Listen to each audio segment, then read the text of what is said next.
Qu'est-ce qui t'arrive? Depuis quelque temps, je trouve que plus il y a de conducteurs étrangers, plus ça devient dangereux. Comment ça? Quand tu les vois s'engager dans les carrefours sans s'arrêter, ou rouler en sens inverse, ça me fait peur. Comment est-ce possible? Je pense que c'est parce que les règles sont différentes ailleurs. Les règles. Dans la plupart des pays, les voitures circulent à droite. Mais au Japon, on roule à gauche. Je pense que c'est la principale cause de confusion. Comme le sens de circulation est inversé, il faut redoubler de vigilance. Surtout en tournant à droite, certains s'en mêlent et finissent sur la voie de droite. Veillez à bien rester à gauche en conduisant. Les feux de circulation sont universels, n'est-ce pas? La forme diffère, mais le sens est le même. Rouge et orange pour stop, et vert pour avancer. Au Japon, les feux sont de droite à gauche, rouge, orange et vert. Au rouge, on s'arrête obligatoirement. Quand le feu est vert, on peut rouler. Dans certains pays, on peut tourner même quand le feu est rouge. Oui, mais comme ce n'est pas le cas au Japon, faites très attention. Par contre, quand le feu passe au vert, on peut tourner dans la direction souhaitée. La signalisation demande également de l'attention. Tout à fait. Veillez à bien faire attention à ce genre de panneau. Par exemple, ce panneau indique qu'on ne peut rouler que tout droit ou tourner à gauche.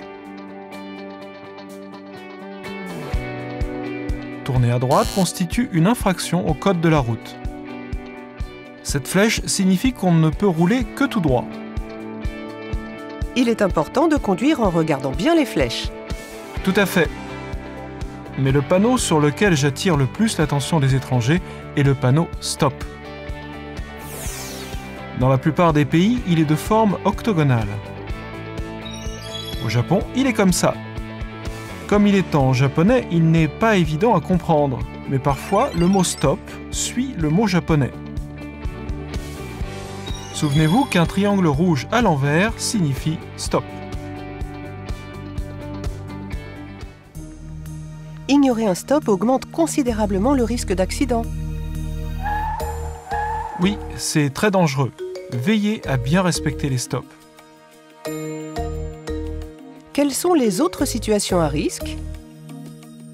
Au moment de tourner à droite, les véhicules qui roulent tout droit ont la priorité. Même si vous vous êtes engagé le premier dans un carrefour, ne tournez à droite qu'après le passage du véhicule d'en face. Il est très dangereux de tourner à droite à l'approche d'un véhicule en sens inverse. De plus, après avoir tourné, veillez à bien rester sur la file de gauche. En outre, l'alcool au volant, tenir un téléphone portable en conduisant ou utiliser un smartphone au volant sont interdits. Non seulement au Japon, c'est aussi le cas dans la plupart des pays du monde. Il faut aussi vérifier la validité de son permis. Les permis internationaux des pays signataires de la Convention de Genève sont valides, mais ceux issus de la Convention de Vienne ne le sont pas.